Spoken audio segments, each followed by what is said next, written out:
So I want you guys to tell him just a little about your background, where your families are from, Don't be and why shy. you became interested in Don't this. be shy to ask anything. He's I'll happy to give talk you the about answer it. to it if I can. Okay, anybody could start. Do you want to tell him a little bit about how your interest started? Well, I was born in Ukraine. Ukraine. My I'm very family, familiar with the Ukraine. my family's from there, and we're Jewish. So my See, we were neighbors, Ukraine and Poland. I was born in Poland. Well, my family's from South Korea, Well, but I know South Korea also. I dealt with South Koreans downtown. my parents moved here before I was born so that we can have a better life. You're a lucky girl. And well, I started to get into the Holocaust after I took history class and I learned about it. And then when I heard about Cafe Europa, I started volunteering with Victoria. And I know about every Holocaust. I even know about the Koreans, how the Japanese ruled. Oh, you do? I know. Well, yes. Okay. Mm-hmm. Any question? what was your You have life? to speak up. What was your life like before the Holocaust? Before the Holocaust, what we do, Yeah, like how was your? well, we were in a small city. Then we shipped into the Warsaw Ghetto. In 1940, we were shipped in. I was born in a city 52 kilometers from Warsaw. Warsaw is well known, it's the capital of Poland. And I spent 2.5 years. If you want to interrupt me, you could interrupt me, it doesn't matter. I spent 2.5 years in Warsaw Ghetto.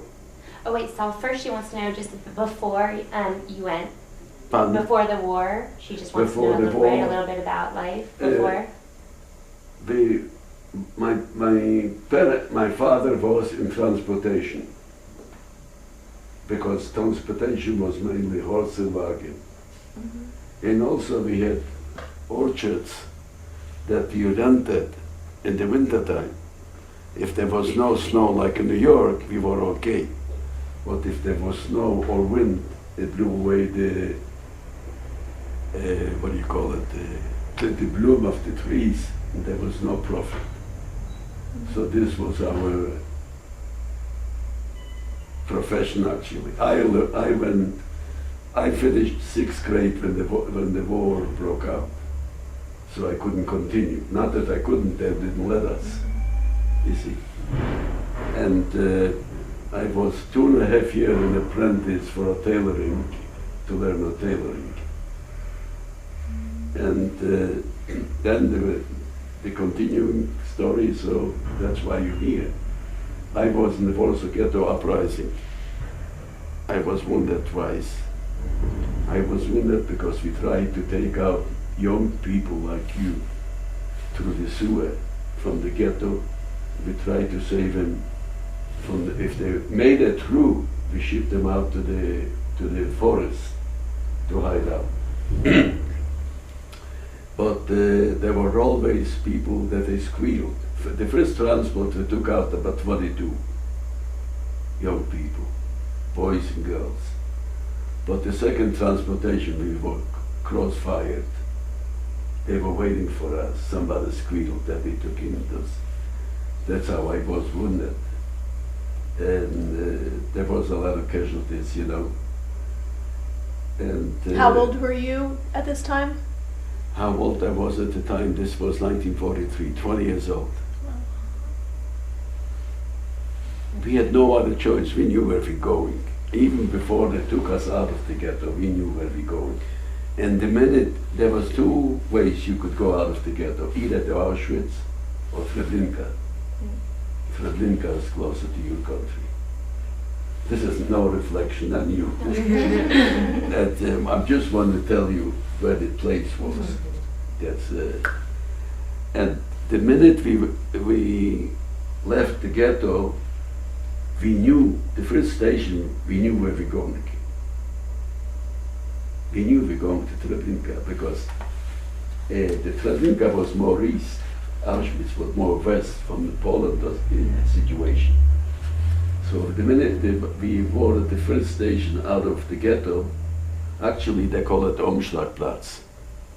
Never hear about the Umschlagplatz. The Umschlagplatz was the place where the Jewish people would get it. They shipped to Buchenwald and shipped to Auschwitz, they shipped to Treblinka. Treblinka, nobody came out. I'm here because misinformation that the Germans got. If you want to interrupt and ask, don't be shy. We came to Treblinka. You want me to continue with this? Or you want to ask more questions? No, that's good. The Treblinka is a place that 1.5 million men, women and children were killed in the gas chamber. Can you imagine 1.5 million? When we came to Treblinka, the transport was so long.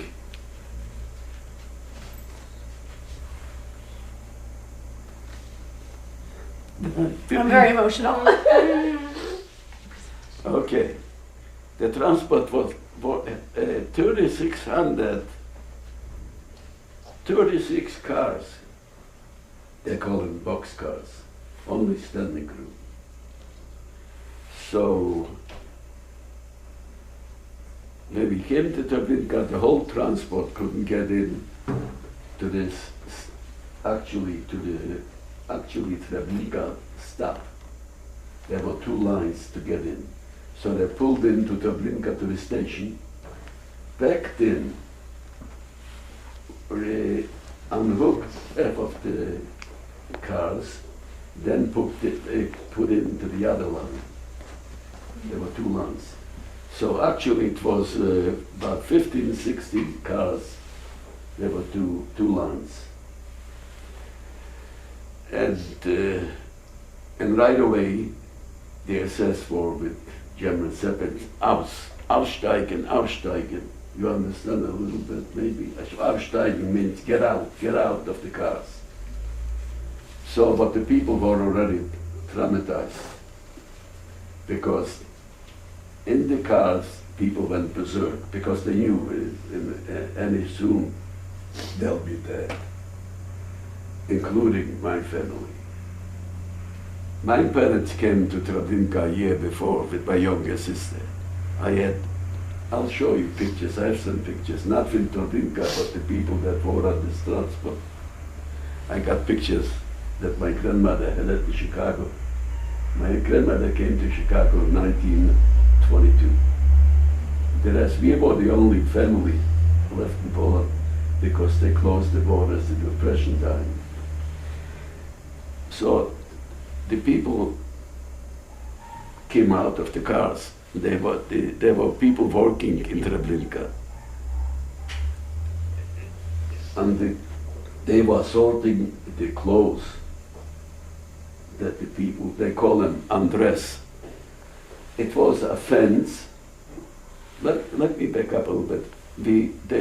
When we went out, people were going like the police check sometimes a drunk person can make the line straight. That's how the people were walking because they knew. There was a fence with like this fence, a chain fire fence with shrubbery through it that we couldn't see the other people.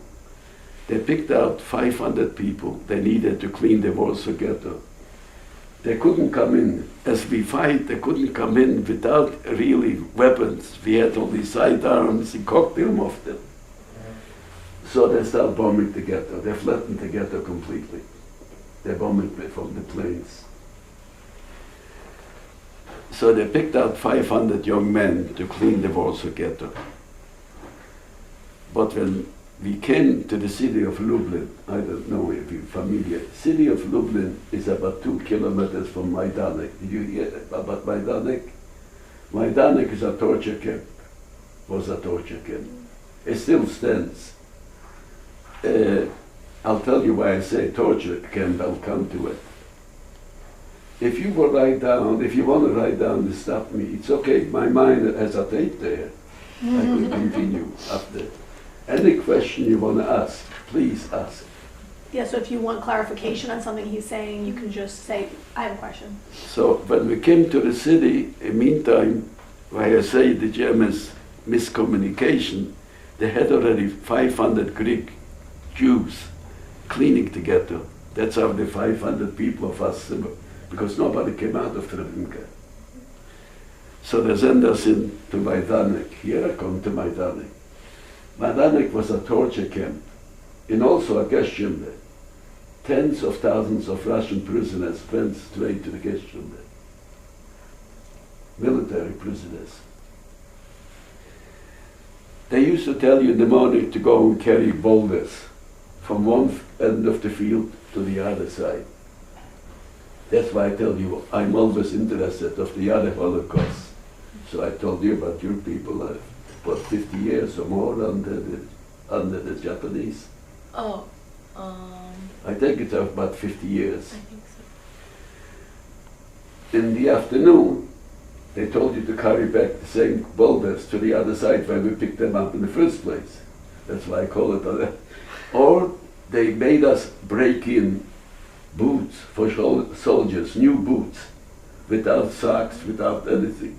You march the whole day back and forth to break them in, then they send them to the soldiers. But you know how it's to break in boots without socks, without anything. That's why I call it a chamber, a torture chamber, you see. And also, now I'm going to stop right here. You could ask different questions because I could always continue. See, the tape that this young lady saw, it's right here. So you were basically on your way to a death camp and they stopped you guys and well, you see, took you somewhere else. The Nazis prepared before the attack on Poland, and Czechoslovakia was the first place they attacked. They went into Sudetenland.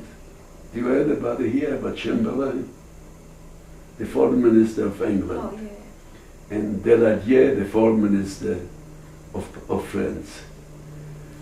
Hitler said if they give him the Sudetenland, there'll be peace. Maybe you saw in New Age, maybe Chamberlain came home with a piece of paper saying, we'll have peace in our time. It never happened. The Germans went right through Czechoslovakia. So actually they sold out the country, they didn't have peace.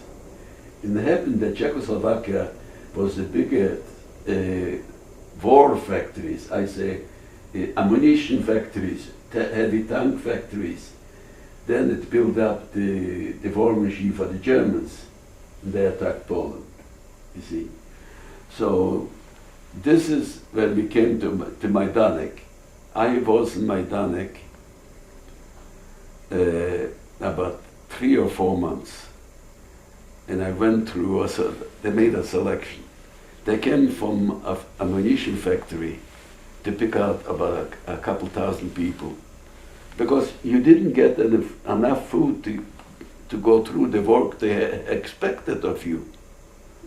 So if you did some things, you know, which I'll come to it, you survived. But if you couldn't, you are gone. Did you know, when you were there for those few months, was your family with you or friends? No, Did you know no, anyone?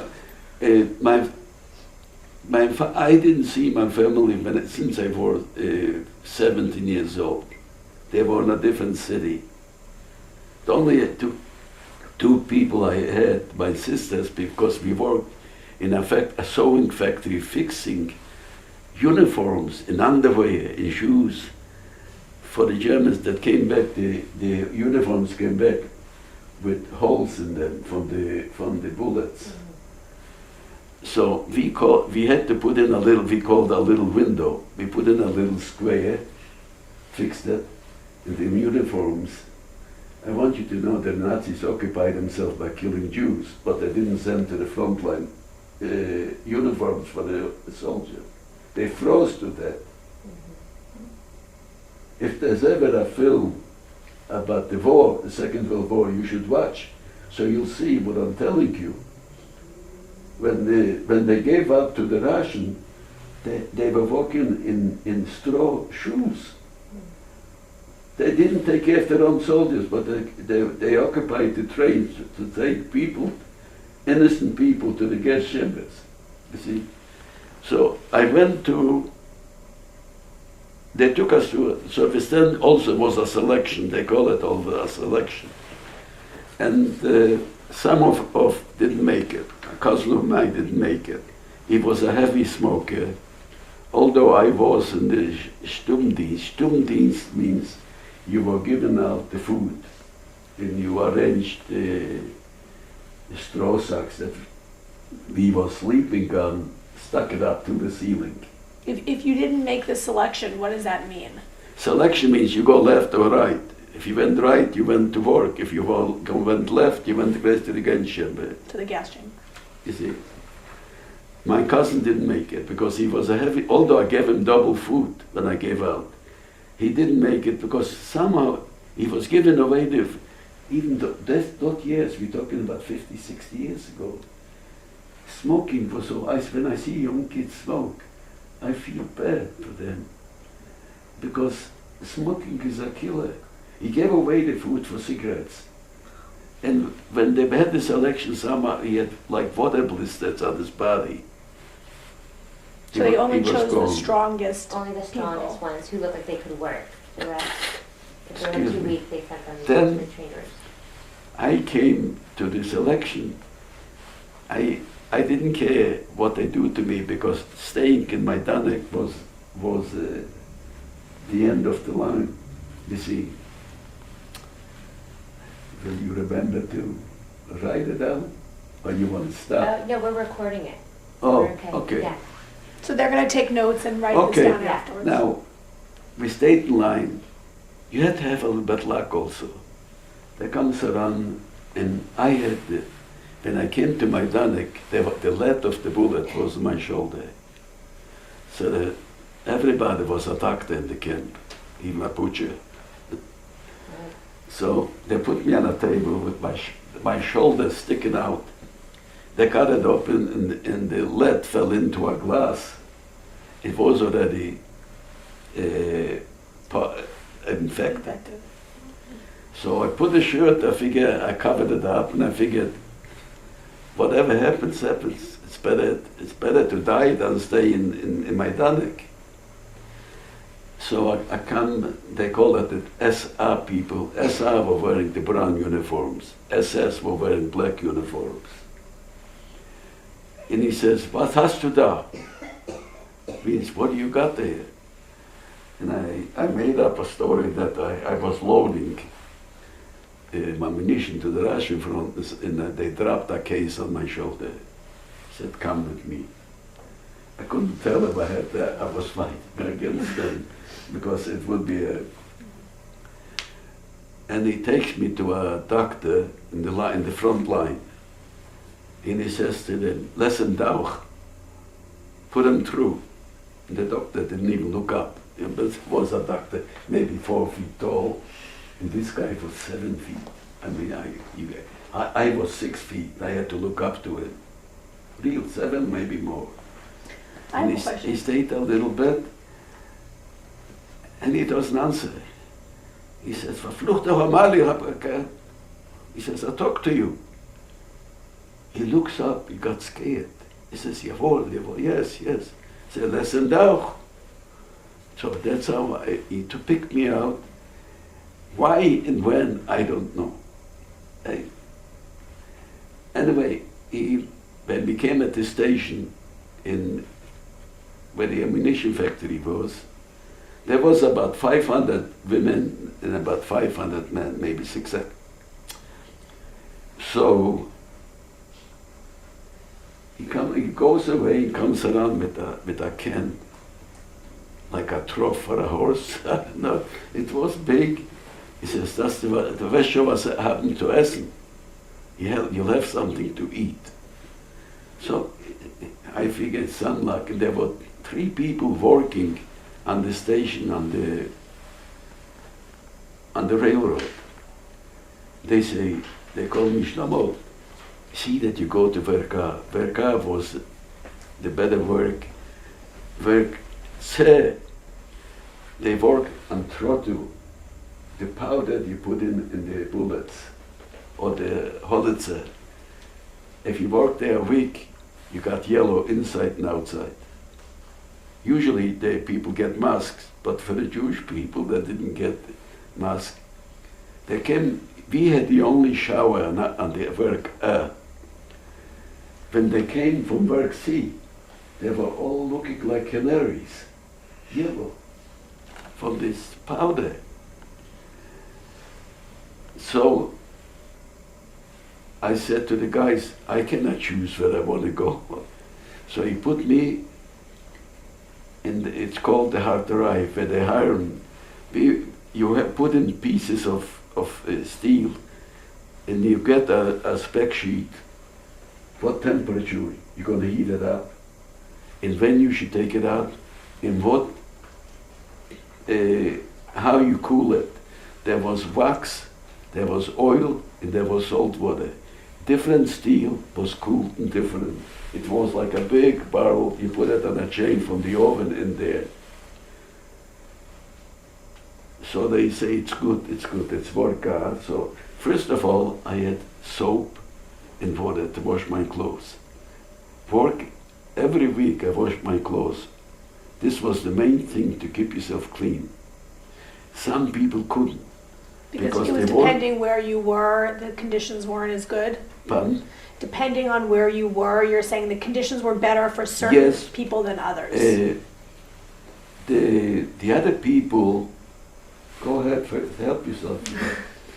The other people worked on machines, they call it tokarnis, long machines, they had to touch them up, they pushed out. When you heat them up, then they went to another place, they pushed out the Holitzer shells for tanks.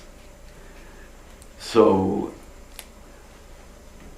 and this guy put me there, and we worked in 3 shifts, 8 hours. When I worked the night shift, I washed all my clothes, from top to bottom. And I was always clean, that's one thing. And we stayed there from 1943 to 44, the Russian pushing forward. We had to evacuate. And we evacuate the whole factory closer to the German border, to Częstochowa. Częstochowa is a Polish city, what they call, they have the Black Madonna that they go for usually every year to visit. I don't know what the city is called, Częstochowa in Polish. After a while, how long does it take? You see, if an army goes forward, they go fast. If you fall back slow. Then they promised, there were 3 factories in the city from the same kind of work. They promised us they're going to put it to the other factories. They took a smaller factory to get it in. But there was an assessment when we came to get into the door, he says, straight to the train, to Buchenwald. We traveled the whole night and we came into Buchenwald. The stench of the dead, you could smell 10 miles away. 10 miles away. It was horrible. First of all, there was no place. They brought from everywhere. The guards and the... So, 12 people in a wooden bridge, or whatever you call it. I don't know, I father how they call it in German. Anyways, when you had to, I'll give you an example. Let's say this width, there was the couch. 12 people were sleeping on the side. If you have to turn over, everybody had to turn over. This was another place like Majdanek. I said, my God, how do you get out of here? Anyway, after a couple of months, somebody came, also assessed, and they said, they picked out people. So I went, I said, anything is better than this to escape from there. They told you to wash in the morning, it was freezing. You had no towel to wipe yourself. So before you finished, everything was already ice. So we used to stay back to back to keep warm. Then we went to this place We traveled also a whole day. We came at night, it looked like Siberia. Just snow and barracks. What was the work there? The Germans stole, why they're so successful now? They stole everything from other countries. They stole all the machinery from other factories, ammunition factories. We led them down to a emptied out salt mine for storage. They were hiding it. So also 3 shifts. And the cooks were French. They were half the barracks were French. There was a mixture, you know. The food was good, but it wasn't enough. So I worked in this place there for I don't know how long we worked there. The Germans were coming very close. And also, now I'm coming to a point. The Germans, the SS were very nervous to kind of fall into the Russian. They knew to fall into the Russian is not a picnic. The Russian had 100,000 German prisoners. Only 5 came back, 5,000. But anyway, I'll quote a German woman said, "They doing to us what they did to them. They burned all villages and everything." So the Obersturmführer, like the general, said, "Who wants to have an Ausschlag?" An Ausschlag means some more food. Who didn't want more food? We were always hungry. And I was, this is the first time I volunteered. So about 60 people ran to the kitchen. He comes over, he says, "Oh, du hast nicht genug zum Essen? You haven't got enough to eat?" Everybody got quiet. We saw it, we were trapped. It was a trap. They walked us all back and there was near the barracks, there was a space when we had the call in the morning and call at night if nobody escaped. And there was a guy, an assassin with one eye. He was on the Russian front, he lost an eye. He was about 22, maybe 20, a young guy. He picked me out to bring the mail for the Germans from the village. Usually every day. One day I see the Polish flag flying over a building. I say, "Can I go and ask them for some food?" He says, "Yes, go ahead." So I went in and I asked there was one woman, I say, "Can I get some bread from you? Because we are in the camp here." She cut up, they used to bake their own bread. They cut a slice of bread. So I say, she put butter on it, I say, "Cut it in half." And I came out, I shared with him. I said, "Don't be afraid," I say, "this, I just got it fresh bread from, he took it." But when they picked us up to the back, about 60 people, one assessment came around and told me with a bucket of paint and a brush, I should paint a cross on everybody's back. But I was already jittery. I know this is not the way, I'm not coming out of here. So I walked around, there was 2 lines, I walked around and painted. And when I finished painting, I looked by myself, and the machine gun was already set up. And I looked around and I walked. I said, if it should be okay. I walked back to the barrack. When I closed the door in the barrack, the machine gun let go. All the rest of the people were dead in 2 minutes. In the morning, came to burial. And when you look strong and good, you see, I still look good. In Poland, I still help myself. I worked with the people I knew, you know. Usually, they had better food. So I used to work double for a Polish person because the work wasn't hard. So for me, it wasn't hard, I don't know. So he used to give me his food. Their food was much better than ours. And comes to burial, they wanted always to bury people that should be nothing showing as evidence. So we had to go up a hill, carry 4 people. 4 people carry 4 dead people. So when we buried those people, we were told that we're marching out. The Russians are about 10 kilometers from here.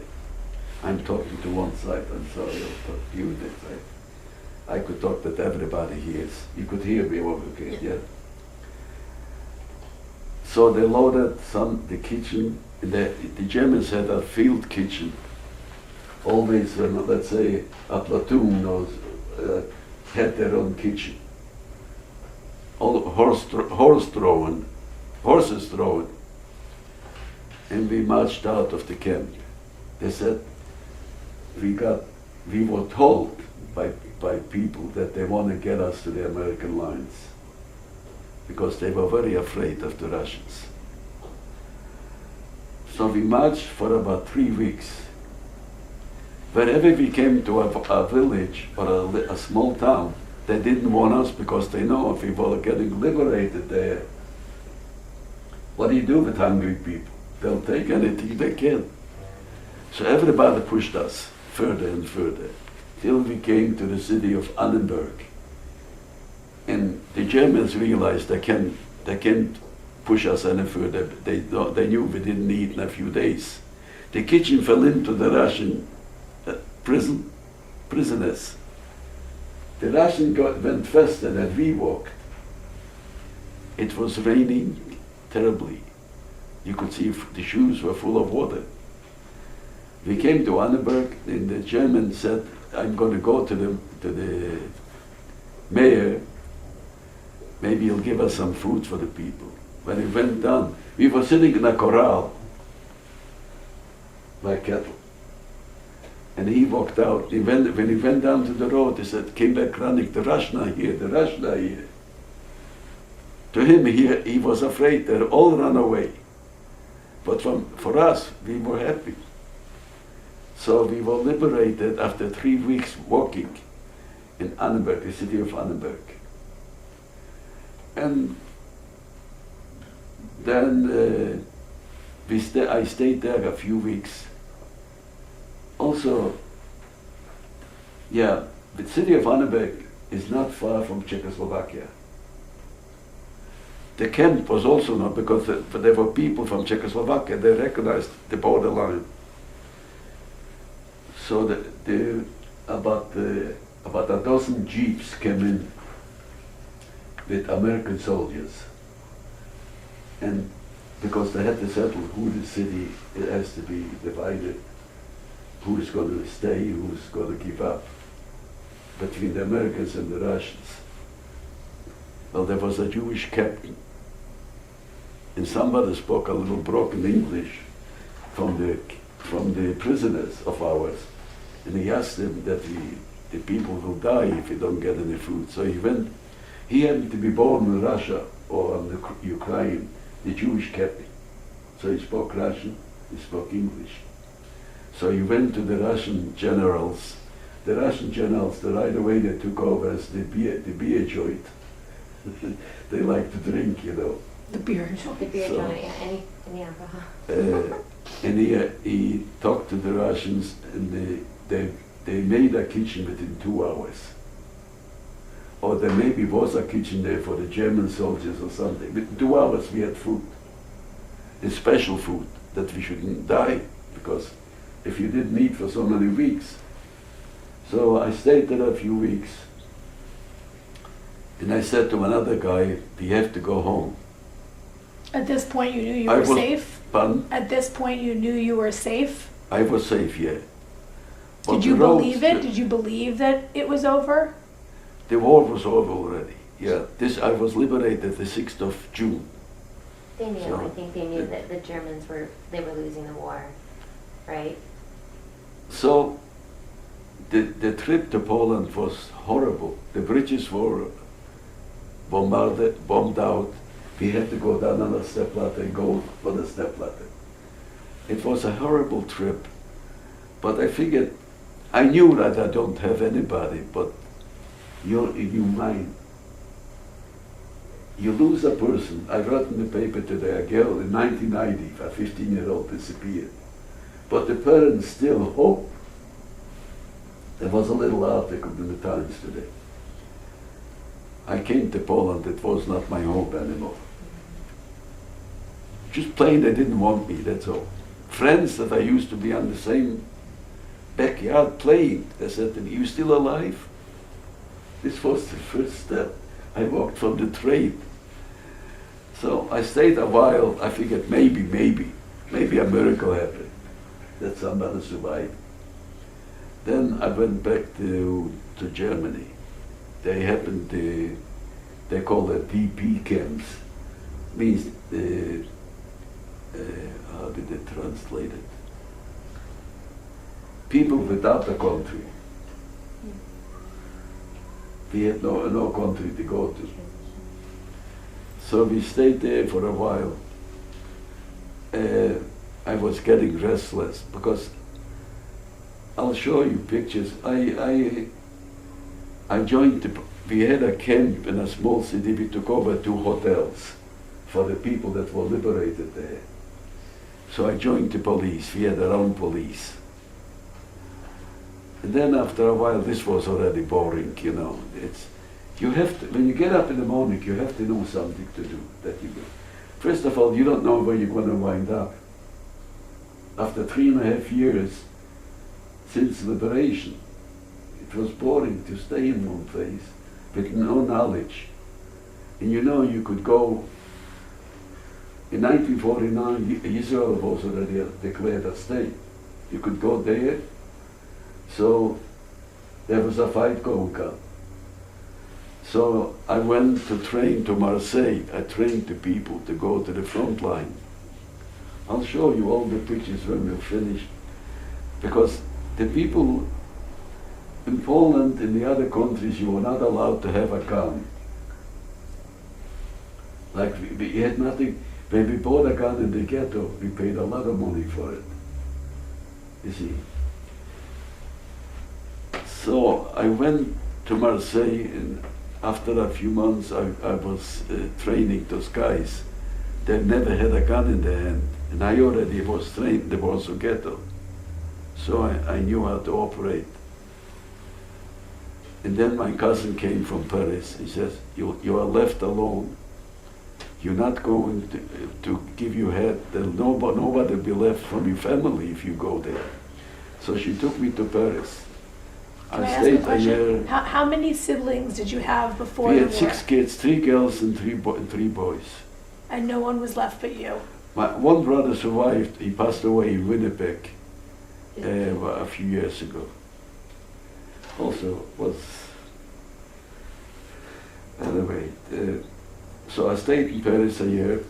Paris was good, but the problem was you were so many times changed countries with the language. You learn Polish, German, some Russian.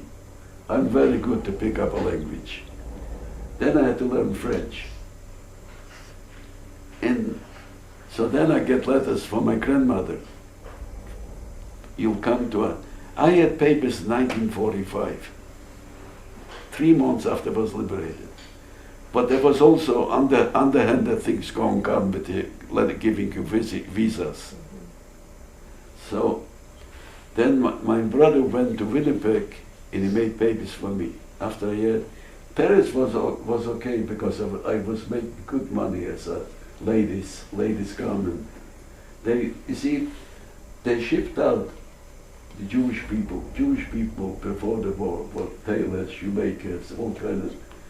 And there were very few that were up in the upper class. And what I mean by upper class, rich people. You see. So, and after a year I left Paris and I came to Winnipeg. Now coming from Paris to Winnipeg is like coming from Paris to a concentration camp. It's a blue law. You know what a blue law is? The only thing that's open is a restaurant in the bowling alley. The rest is everything closed. in Paris, you could imagine for Paris to a city like that. So after about 6-7 months, what is the river that goes through Winnipeg? What is it, the Black River or something? Anyway, it was the river overflowed and all the water in the basements and all the electricity was out. So one guy came around and says, who wants to go to Toronto or Montreal? I'm ready to go. So I went to Montreal. There I met my wife after a while. It was tough. You come without a language. I went to night school to grasp a little bit the language. Especially when you're 23 or 24 and you have to go right away to work to make a living. My grandmother sent me $2 in every letter to Paris. And to be honest with you, my family in Paris was so poor, very poor. They took away the apartment, everything. So when I worked, I gave them the money. So I didn't save up anything for myself. So I came to Canada with $51. Till I got a job, everything was gone. So this is the history. I maybe probably skipped some. I don't know if I skipped something, but You have other questions that you I'm guys- sure I skipped something because the tape is 2.5 hours. And even the tape, if I remind myself now, no, they were standing right here making the tape. They ran out of tape. Did this show at the They end? ran out of tape. So that's why when I finished, I could have stayed another hour or more here. You see? Ask some more of the questions that you guys Well, had thought of. I had another question from your story. When you worked in the ammunition factory, have you ever tried to, like, what do you think, mess up the weapons? How do you feel? Did you ever try to purposefully not do Purposely it died? right? No, I wouldn't give the satisfaction to the Germans. No. I never gave up. Did you? I never gave up. And it's You said that you didn't think you were going to get out of these camps, but you still kept hope that you would survive the whole time? yeah. That's it. My mind was made. Somebody of the family has to remain alive. And it, excuse me, I'm wearing hearing aids, and it told me that I have to replace the battery. It's a good time for a break. I hope you Thank you, never sir. have to wear it. It tells me, but change the battery. It says it is here. Yeah, it tells them. I heard something, Yeah, yeah. Oh, that's what it was? You Did heard you like a hear little the voice. at one point. feedback? I was like, Yeah. is that my phone? Yeah.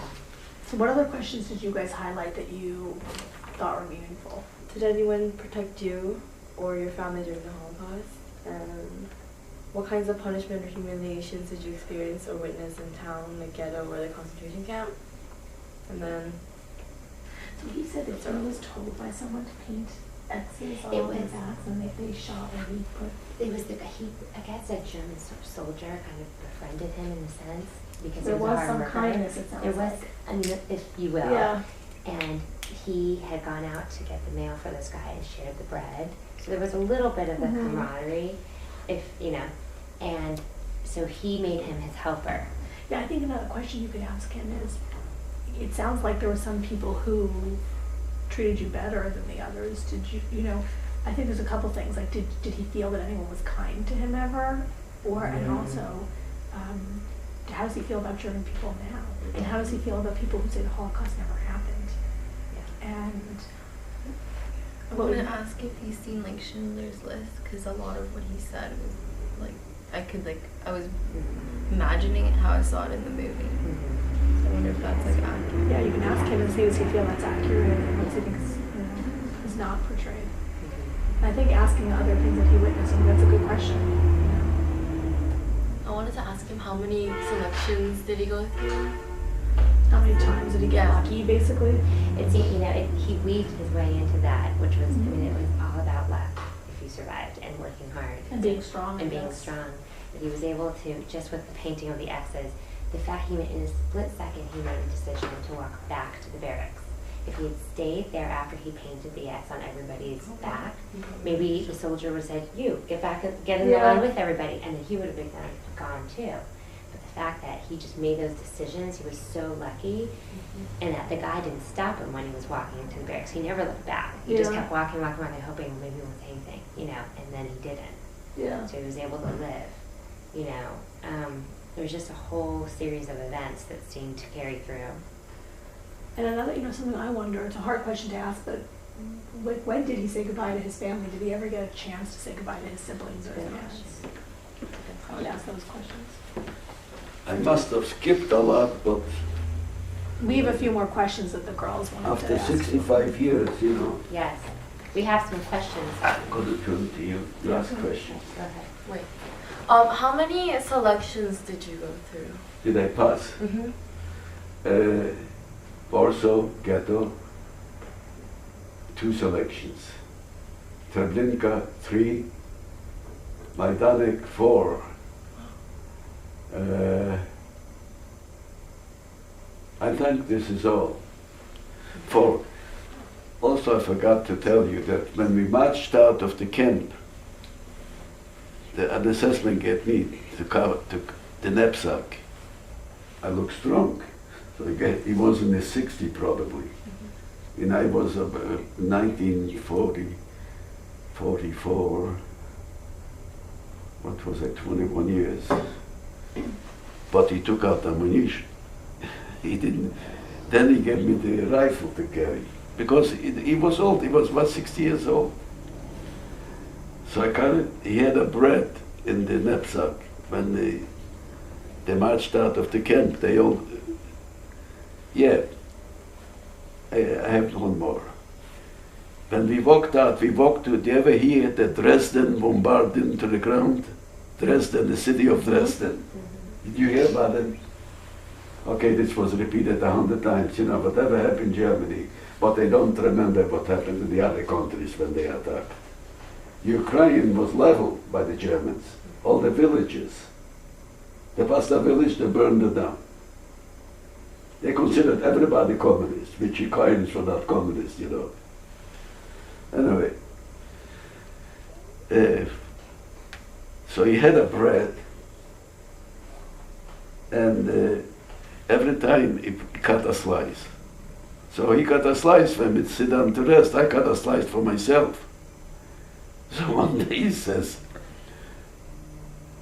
"What's those? There's so little bread left." I wasn't afraid anymore. I said, "I carry your knapsack and I carry your rifle. So I have to have strength to carry it. So when you cut a slice, I cut a slice for me too." But when we were liberated, there was the last night, the roads were blocked by Germans escaping they tried to escape from the Russians. But how could you escape? They came from 3 sides, but they ran. You saw cows and sheep, and there was a truck with sugar, sacks of sugar spilled on the road. But I was tired, so there was a truck, so I figured maybe the truck will go faster than us, and I saw the liberations already coming. The truck fell back, the people walked faster than the truck. That's how everything was crowded. I couldn't believe it. I'd never seen anything like that.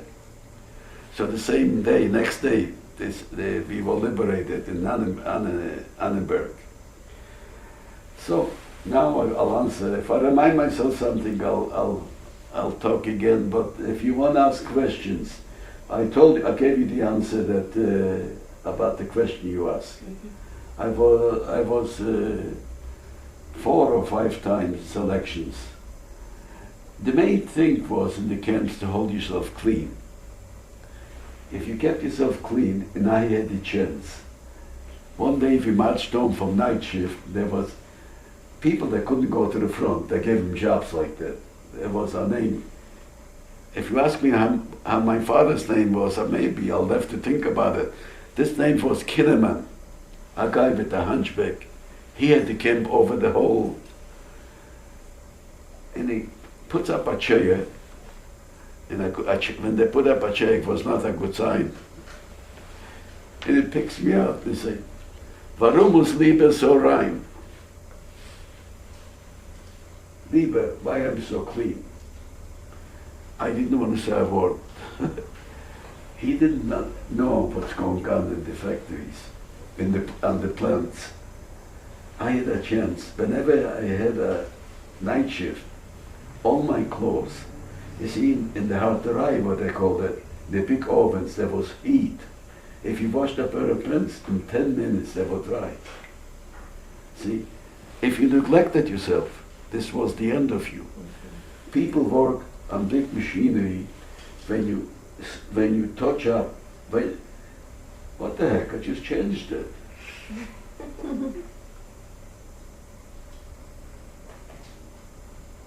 Must be something wrong.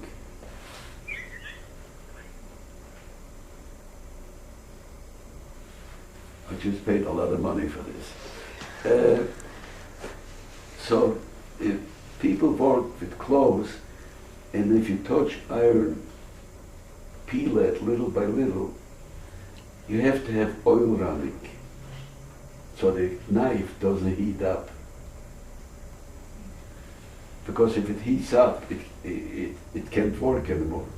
So all the time that the machine works, there's a little oil coming on the knife. Those people, they call it spitting oil. In our language, they call it that the machine spits out oil. And that's what was true.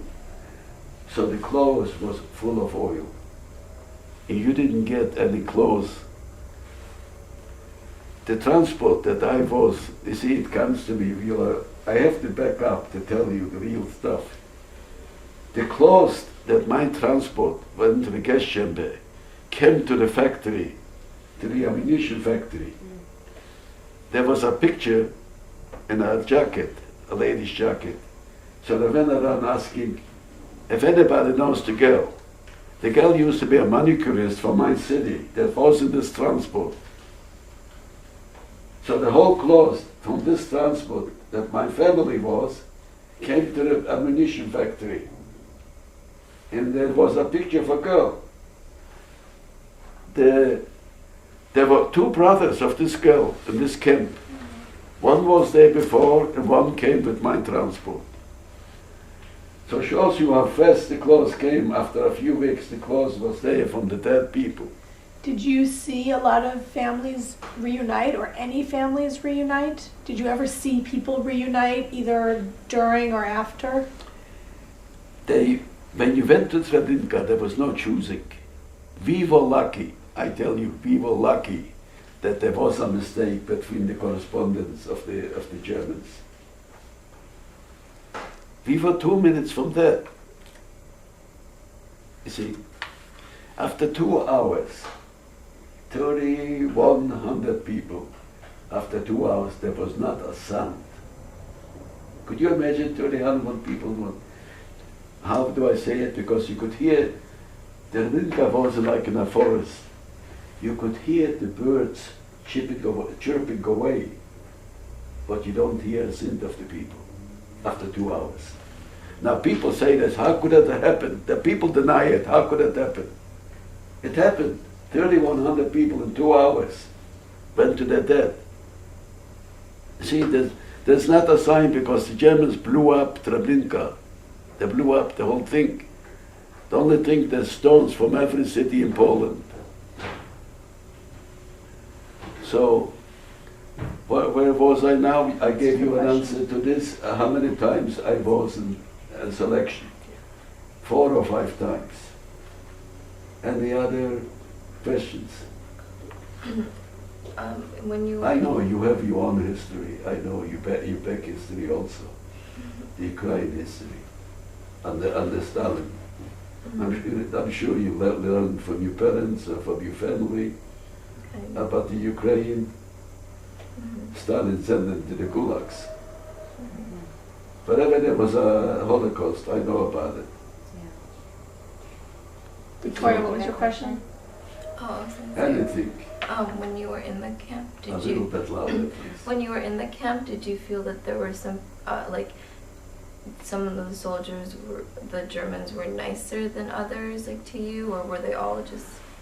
The Russian, you asking about the prisoners? I'm asking Yeah. about the German, so If they were nice? She said, were some of them nicer, like were the Very could you few, tell? not because they wouldn't be nice, because they were afraid of their own skin. Because if they didn't treat... Their order. Okay, if you ask me a question, you remind me of something. So you know, this was a good question.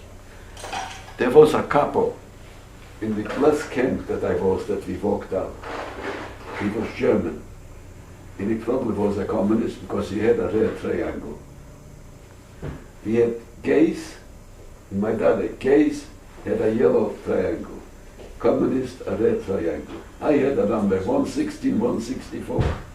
It's right here. Now, this couple, you see, they had an instinct, of a German instinct. He didn't believe that if they catch him, they'll kill him, because it's coming to the end of the war.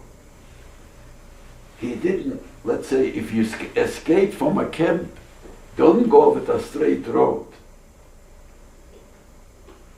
Go with a road that, so he went and took the train. Oh, my city is already liberated. They went after him and brought him back. And what they did to him, they took a wheelbarrow. You know what a wheelbarrow? Okay, I have to ask, so you know. If you don't know, you know it. They put full of bricks. First they hung him by the hand, in the back. And after an hour or two, how could you move your hands if you have already an hour or two hanging? They put 3 bricks, and they put his hand, they hung him up, then they put the 3 bricks away. It's just like a hanging. They tortured him to death. You ask about a German against a German. He is the answer for you. They had no pity on anybody. So after a while, they put, the barrel was going, there was an old man, I tell you, he had an end also. For a few days, they tortured him like till he died. He died.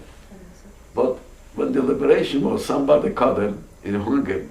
The old man that tortured the other guy. There was a bridge that hung him on the bridge and threw him over. I didn't see it because there was a wagon and there was a park in a corral.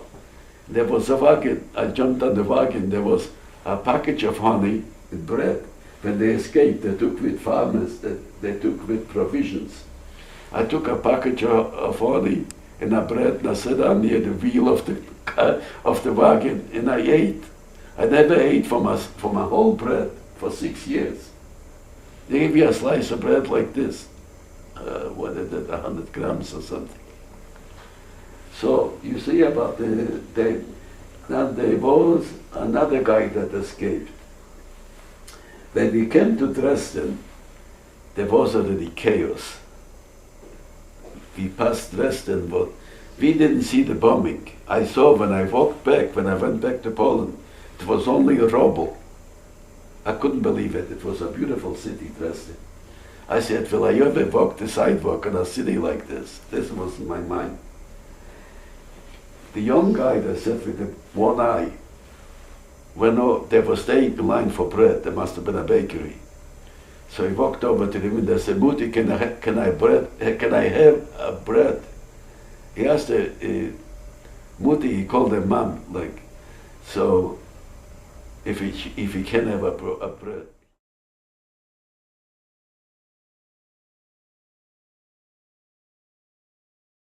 This was the incident also.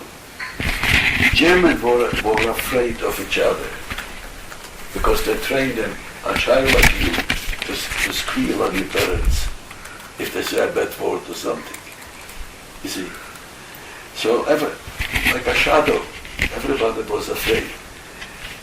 But when we went back through Dresden, I couldn't believe. You know, that 35,000 people died in Dresden, not from the bombardment, but from the fire, a wind fire. A lot of people got burned. So, anyway, let's go back to the questions. I'll cut in if I remind myself. Any questions? How do you feel about Germans today? How do you feel about Germans today? I made the film. I made the film for the two German, girlfriend and boyfriend. How do I know? Because I asked them if they married. They said no, they're going to marry. You know, it's always a postponement. I asked them,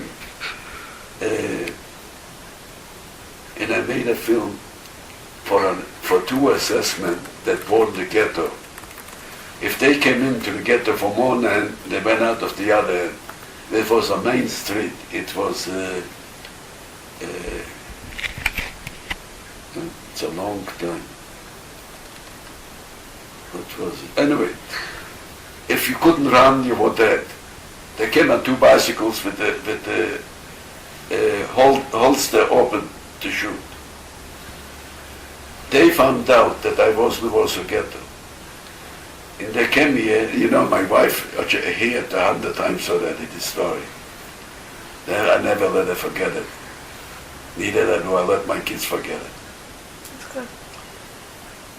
If I should, from the public, German public TV, I asked the question did you ask or you asked her if I liked the Germans or I hate it? Mm-hmm. Well, I cannot have a good feeling towards them, but what I want to bring up, so I told them yes.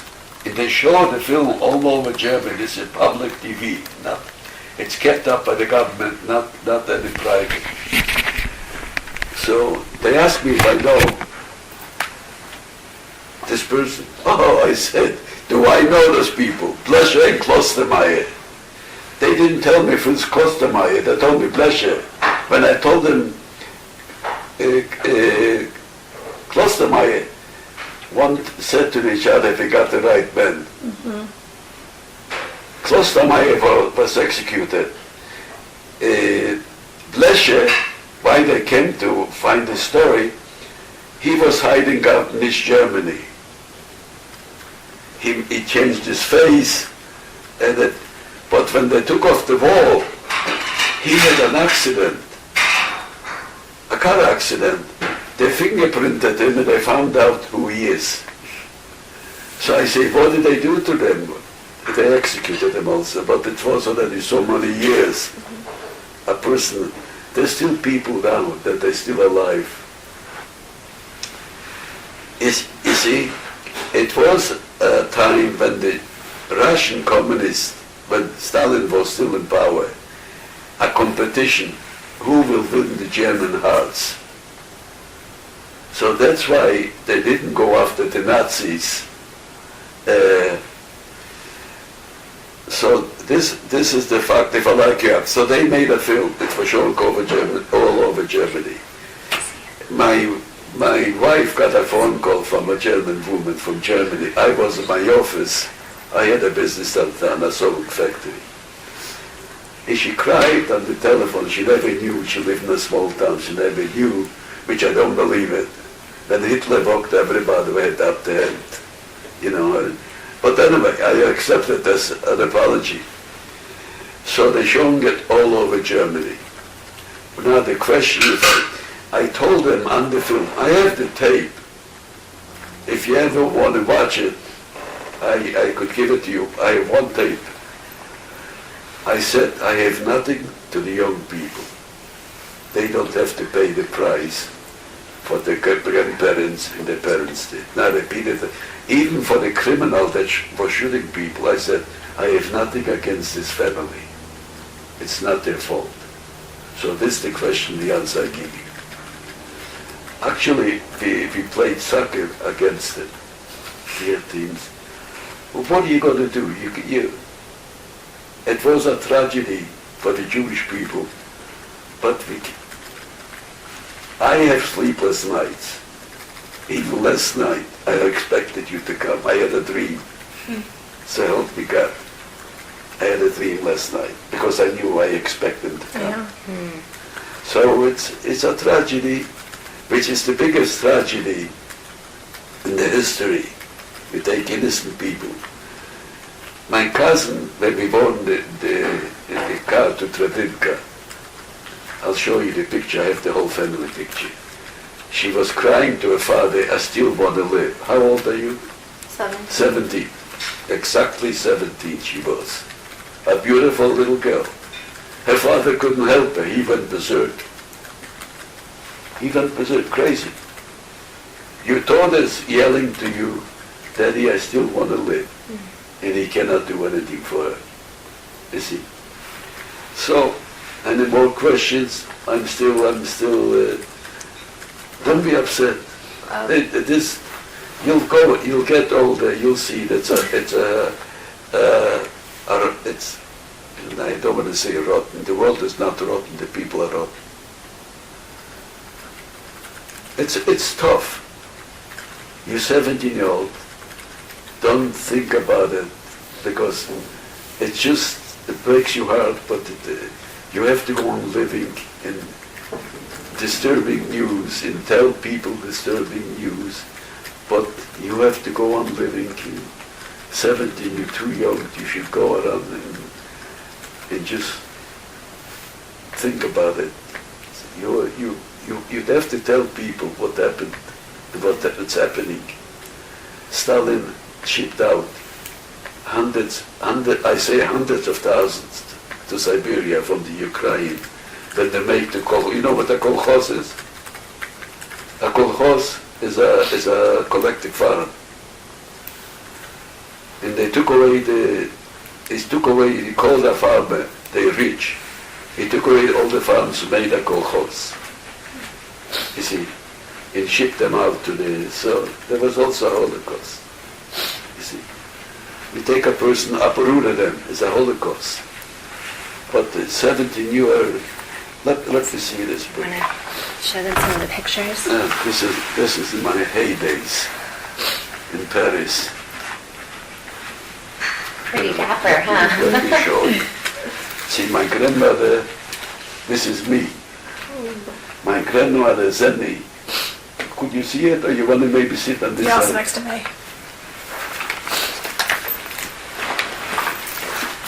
My grandmother sent me from Chicago this suit that I'm wearing here.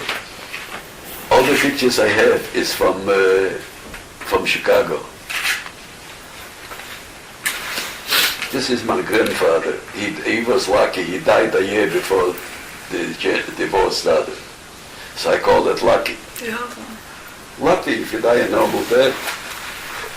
Okay, this is me. Those are three cousins. They were already married with kids. They were all to Treblinka.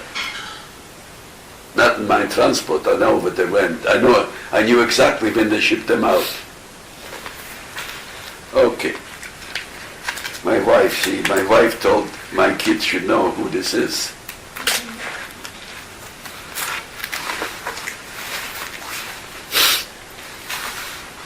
This is my mother with two of those cousins that I just showed you.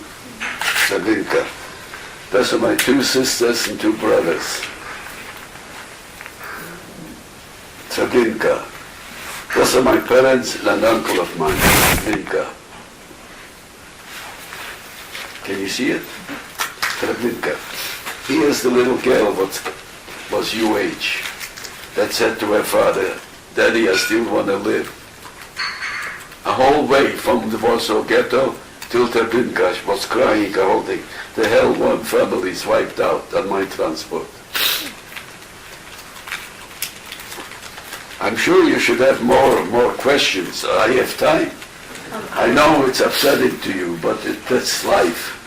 That's why I tell you, you're 17 years old, you can go around. It will happen in your lifetime, a lot of things. This is my mother as a young girl.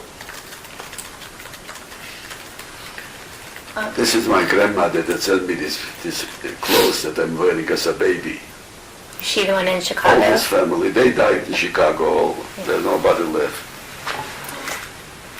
I was in Germany. This is two cousins in Paris. One is still alive.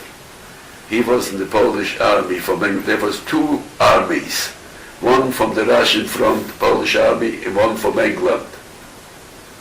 they call it the right wing and the left wing. He was in the Polish army and the paratroopers. He was in the war, Battle of the Bulge.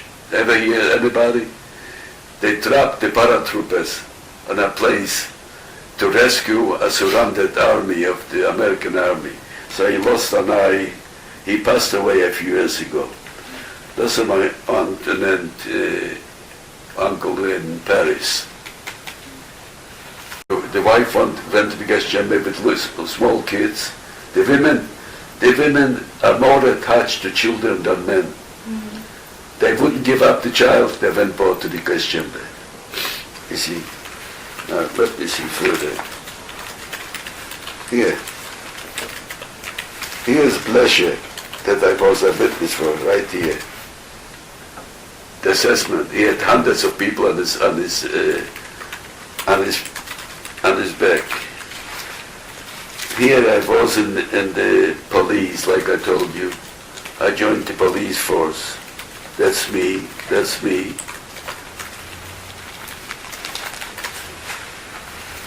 Here I told them about the training for the people that went to fight in Israel. That's me. That's me. They didn't know how to hold a gun in their hand. See, that's all me. I showed them all the positions how to operate a gun. Now, this is me after a few months after the liberation. The only thing I had is a T-shirt. They gave me a Wehrmacht pants. We were all, when we were liberated, we were all full of, you know what, we didn't take a shower for 4 weeks. Mm. So they took us, we couldn't even take a shower ourselves. The German women put us in a bathtub. Wow.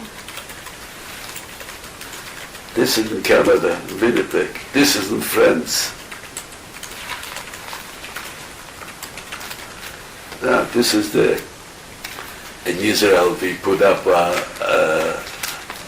a monument for the city. So we have all those names here. For the survivors. What city are your parents coming from? Žitome. I don't know how to say it. Speak up. Žitome. Is it a big city or it's is a small city near Kyiv. Near which way? Near Kharkov, near... Kyiv. Kiev, yeah. I know you're a little bit depressed, but you'll overcome. You're 17 years old. I don't blame you. This is the monument.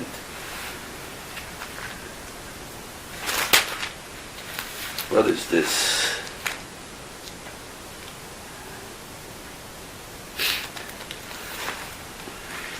This is the Warsaw Ghetto monument for the fallen. Sal, I have a question. Sal, when your grandmother came to Chicago in the 20s, why didn't the rest of your family leave? It's because my mother said, either you take everybody. See, when I came to America, I saw that my mother was wrong. They did not have enough money to take 8 people across. They said, let's take off the boys that could work and bring you. My family here worked very hard because they used to send us money. Yeah. In every letter, $10, $20. But in Europe, you think you go around with a shovel in America and you pick up money. So your mom didn't feel that there was enough money for the whole family to go over? Well, let's say my father was not a very ambitious man. Okay, it's the truth. Yeah. If a dead person, you have to tell the truth. They didn't have enough money to all leave. To all go, to pay for everybody to leave. Because you had to pay people off. You didn't take any notes, will you remember? Come on, smile. I know I made you sad, but that you came for here, that's what you came for. Yeah, it's important for them to hear this because it's so much more meaningful to hear it from you. And they're going to take notes from the video. They wanted to be able to give you eye contact. If you want a video, I'll give it to you. I have extra videos. Anybody wants a video to look, you just have to put it in the... Yes. It's the same as the YouTube. Yeah. Here, this... this girl, my aunt, it's her grandmother. 3 girls remained, they shipped out the families to Auschwitz.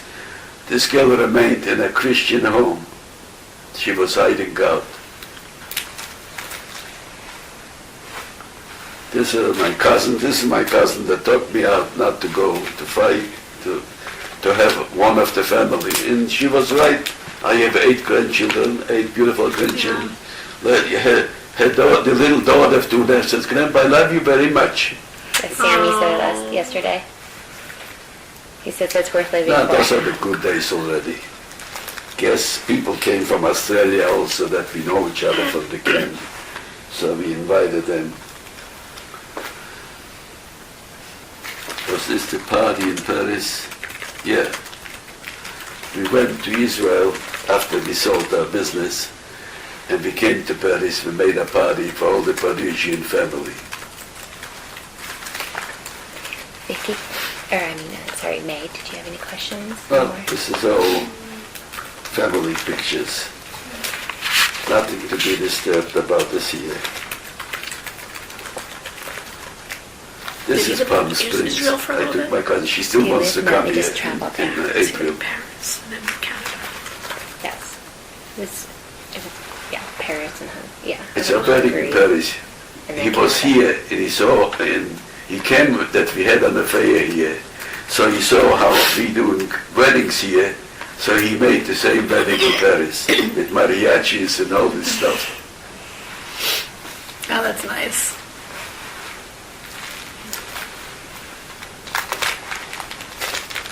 How long after you were liberated were you able to relax and feel happy? Did it take a long time before the nightmare of it all went away? Relax, forget it. Never. No. But I'm happy since I got married. I met my match, you know. Those old kids from France. See, my wife is very good in bookkeeping. She writes for our kids, in case they find a picture, they should know who it is. That's really nice.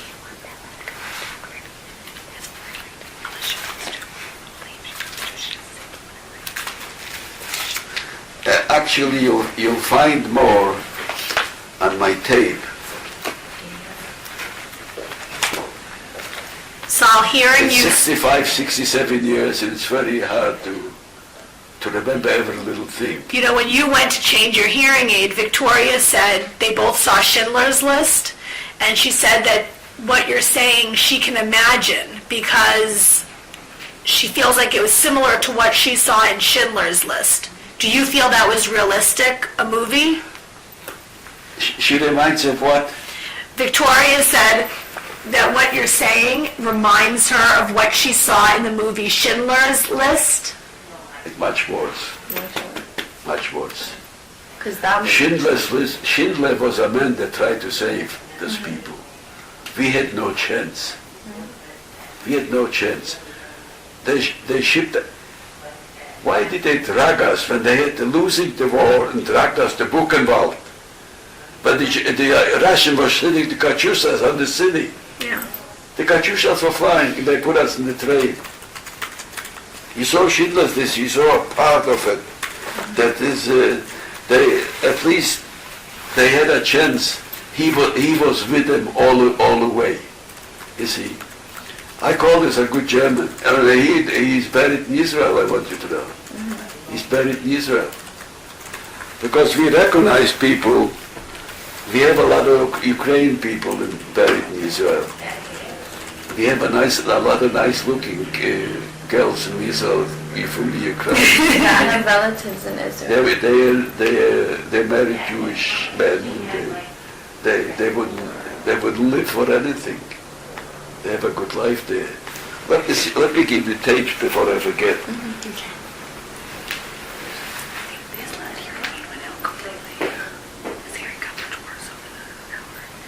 Wow, guys, this is amazing. I'm gonna have nightmares from this.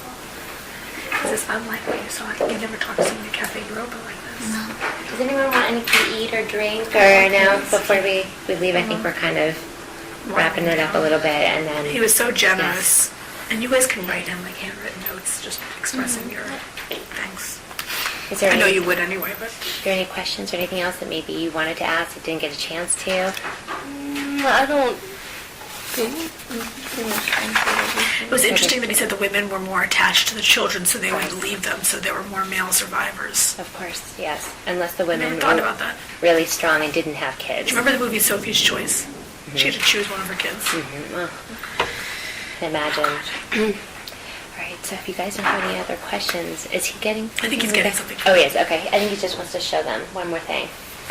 And then we'll... No, but I feel bad that, you're not eating, not drinking. Oh, no. Here, do you want to take something before you leave? Take a muffins muffin. I'll take them off Okay. Yes, please help yourself. before we. I can bring it here. Want to take it here? Yeah, I'll put it to the table. Well, thank you, Donna. No, don't worry about. No, I said to your husband, this is so meaningful to them because to see a movie or to learn about it in the books or even at Cafe Europa they go but to really hear these stories in person is Yes, something that's that a they'll different thing never... altogether, Yeah. You have the date? No. You don't have to give it back to me. Oh, Sal, it's so nice. That's so special. I don't We know. can have Did anybody Rodney wants make to him a few know about of it, this? you could Which send one it to was them. that? I don't Honey, you know. have a few of those? I have two left. Wait, is this Oh, one? Rodney made you a Yeah. few? Are they different? Yeah. One set. Hon, do you need a new battery for your hearing aid? Would you like to have a coffee to cheer you up? Can't hear. Hon, do you need to replace I don't know, something. a battery? I'll have to go and check it out. You don't need a new battery? He tried to put one in and it didn't work. It didn't Okay. work. I Yeah. put out my left ear. I said to them, May made a comment when we were talking that this isn't an opportunity that will happen for much longer, because to really speak to someone who went through it, that's a time period that's about to end, and they're never going to have this opportunity to talk to There someone. wasn't a question if I was actually would like to disappear. No, it was not. I wanted to see the end of Hitler. That's what I wanted to see. That's why I fought. You see that I lived to my age and I saw everything. And Yes, we were just saying, 'cause, the history is coming, like you were saying last time I saw him, is just that there's only so few left, and so hopefully there will be enough information to keep kind of like the history in its place so people don't forget what happened, because I think in Germany they're writing a few history books without the Holocaust even happening, which is Excuse me worth for it. a moment. Do you want your mom and friend to come here if they could, it's I more think- comfortable? Well, I think they're already on their way they'll meet us at Jerry's. We're okay, we don't want to stay too long and impose, but Are thank you you so okay much. with the kids and Yes. with the seats and so? Everybody's good, thank you. He has an extra car seat. I took my car with all the car seats in it. I wasn't thinking, and so I was home with the kids I know, today. as I was leaving, my husband said, take my car, and I thought I would have done the same thing. Right, and then I got here and I thought, oh no, he's stuck at home now. Yeah. But we have a traveler, like a sit and stroll. Yeah, So we yeah, can use that. those are great. So, thank you, Bella. Yeah, Thank you so Did much. you decide to have a little orange juice or something like that? I'll have I think this- Maybe a little, She's always worried about everybody. Yeah. Well, now She we know wants to that make was, sure that was we- that was the way that Saul stayed alive, is by eating and staying clean, obviously, we learned that. That's right. Oh, That's he right. told me many times Yeah. that they I'm actually kicked him happy out with this and they said, and he thought, oh boy, now I die. Can you imagine living like that? Where is your family from? Montreal. Montreal, okay, Canada. Originally, my parents are from Poland. Okay, yeah. my family too. Yeah, but my mother and father were married in Montreal in the 1920s, and my brothers and I, we were all born. And we came here like in 1956. Oh, wow. No, excuse me. 19 probably, how could this be? Where was Susie was born in 1957. 1957. Well, Okay, with an interest. we asked when your husband became happy, how long it took him to feel happy, and he said when he got married. Yeah, well, he felt he had a home. Yeah. That's when the first time that he actually had a home, because he was wandering, he had to go he was in Winnipeg. First he was in France, and then he was in Winnipeg, then he came to Montreal, and he was ready to go back to Europe because he really couldn't exactly acclimate himself in that climate in Montreal. And so we met, and through a blind date, and he changed all his plans. That's so nice. Yeah, he changed all his plans. Okay, I'm okay now. So I think just a few more minutes, Saul, and then we're gonna. That's fine. We'll I'm leave. not chasing You you. want to go? No. I just said we don't want to keep you too long. A few more Me? minutes. What do I Yes. have to do? We're in a nice company here. So, did everyone kind of Do you have any other get questions? a good picture? I hope you'll have to Thank you, a Bella. good essay to write now, especially you have a tape. There's more on the tape than I gave you. But he has, there was a few tapes, and one of them is the one that they show annually. It's with other Holocaust victims. Did you ever see that with Steven Spielberg? Which Oh, one? the The one that, Oh, that yeah. they annually show when it was. This is the same thing. Oh, I thought that was yours, personally. This is personal, yeah, but how do I have others? I don't know. Maybe Rod made copies. Oh, it must be, It's on- maybe you can make it on the, you see, there's the one that he stars it, you know, they picked him, Who? Steven Spielberg, he made a film. She and then- saw the film. That it was on the computer. They have it on the Yes, computer yes. now through a website, so they were The able one to that watch they it. show, like, at the show. Yes, The yes. Shoah, yes, the Shoah Foundation one. Oh, yeah. I was thinking maybe before we leave, we could take a picture. If you want to take a picture with Saul and keep that for you guys. First of all, if you put it, you could stop, think, and then start it up again, the tape. So. How does okay. this make you guys feel? Like, what did you learn from being here? Can you tell Saul what you learned, or what stuck out to you the most, or did he say something that surprised you that you I didn't thought your know mother is before? coming. No, we're going to meet them after. No. After? Yeah, we're going to meet them next. What did I want to say?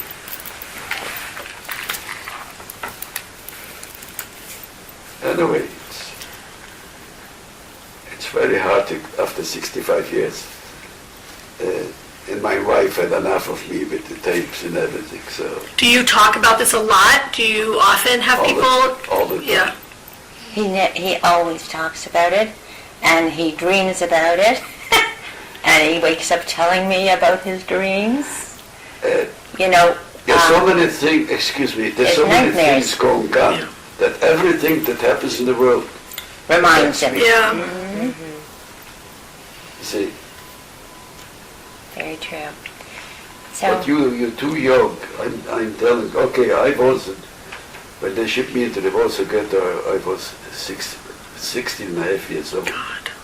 So I was younger than you, but you'll be surprised how terrible things happen and you struggle that through. And no, but you grow up quickly. You know, you mature faster when you go through a lot of terrible Well, on the experiences, table- and you're concerned about survival. It'll fill you in, because I escaped from the Warsaw Ghetto for a while. 5 o'clock in the morning, I jumped the fence. If it $1 in my pocket, like equivalent. Did you do a lot of this by yourself or with other people? By myself. By yourself. I was the hero of the family. Because if they would be a little bit more like me, they would have. I was too young to escape. And also, we didn't have the things that you needed for escape. You needed boots, you needed warm clothes to go to Russia. You needed things that you have to buy, we didn't have the money, you see. But also they were not risky people. I risked a lot of things. You were When go very through the brave. tape, you'll see there's more in the tape than I told you. It I really can means tell a you. lot that you shared so much with I us. jumped over the fence and you know, it was 5 o'clock in the morning. I walked 52 kilometers Wow. from one city to the city I went. And I came to the other city that was worse than the Warsaw Ghetto. That's where my parents were, you see. Did you ever get to say goodbye to your family? Do you have a moment where you remember saying goodbye? With whom? Your family, your I never parents? saw the family. The two sisters, what goodbye? There was no goodbye. Oh, goodbye. When everybody that walked out of well, let me tell you, there was a woman standing next to me. She was born in Austria. She was in her 40s probably. She went over to the assessment and she said, I have all my Credentials and diploma. psychiatry, psychology, and general practitioner. I could help the people, the German soldiers. Mach mal los, du Schweinehund. He called her a swine, you know. A woman with this knowledge, she took the diplomas, tore them up. And that's it. Then there were, when they gathered us to go to the shipping, to the Umschlagplatz to go, there was a couple that came from then Palestine with a little girl, maybe of 6 years old, beautiful little girl. But they were cut, they couldn't go back, they were cut in the war. Their father was old. And so the guy told them to walk in, there was like a block. In Warsaw, there were, I don't know what's now going on there. There was always blocks. In the middle was a backyard light in the middle. He told them to walk in. He took out the gun and shot him with the parents and the grandchild looking on. So I told you I skipped a lot, but you'll hear on the tape you'll find more than I told you. I just told you. I said an excerpt. Snippet. Yeah, but things that Saul has told me he could not put on the tape. Yeah. Because I think those people that interviewed him would have just fainted on the spot. It was so gruesome what they did to human beings, and that's the things that I She's awful. He says, she's I too couldn't young tell to them tell her, the really I feel with you. atrocious Because I know it. things that they did to human beings, one human being to another human being. How could you do that? I told you.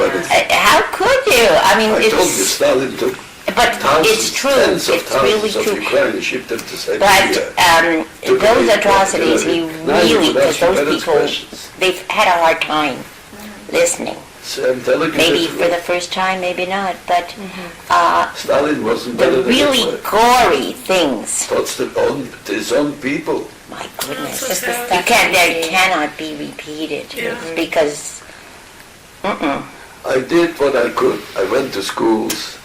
I talked to kids, as I told you. and I am I very would never glad that tell you came someone today. because We're very glad that you took the time I to... need to remind myself I gave of them it. tape. Why You could would go I forward and back tell if you miss anybody? something. Anybody, because they're going to have it in their mind. They will never forget this. This is You know what I'm saying? Then really, you think of it. this is a gift that you gave them It to doesn't share go something away. that happened to You you. know, it's amazing. I want you to know that What you if know, something happens you in cannot your life, unknow. that It's a is funny disturbing. thing. You could go-